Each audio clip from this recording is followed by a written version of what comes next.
Let's start in the world of banking. Stanbic Bank Kenya has raised its dividend payout by 21.8% after net profit grew by a third in 2023 to hit the highest level in the lender's history.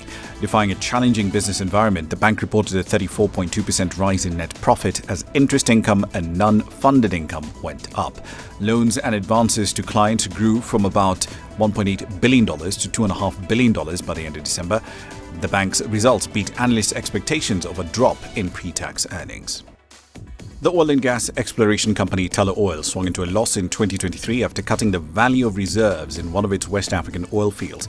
It posted a $110 million loss after taxes last year, booking some $435 million in impairment charges and write-offs, including over $300 million for reduced reserves at its 10 oil field in Ghana. However, daily output from its newly expanded Jubilee oil field in Ghana went up to over 100,000 barrels a day in the second half of 2023, and it expects to keep producing between 90,000 to 110,000 barrels of crude towards the end of the decade. TotalEnergies and Qatar's oil company say they will buy a stake in a license to seek oil and gas off South Africa as part of their plans to develop the Orange Basin area in neighboring Namibia.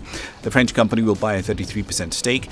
State-owned QatarEnergy will hold a 24% stake in the license to drill offshore.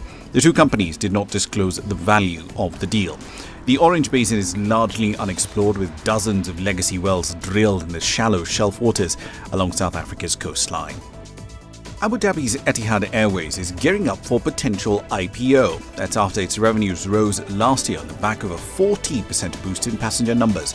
Talk of an initial public offering has been in the offing after it was reported that ADQ, which is the Abu Dhabi-based investment company that owns Etihad Airways, was in discussions with banks about going public as soon as this year. If this deal does materialize, Etihad will become the first major Gulf carrier to be publicly traded. It posted an operating profit of $394 million in 2023, driven by a surge in passenger numbers to 14 million last year. That's a run through your company headlines.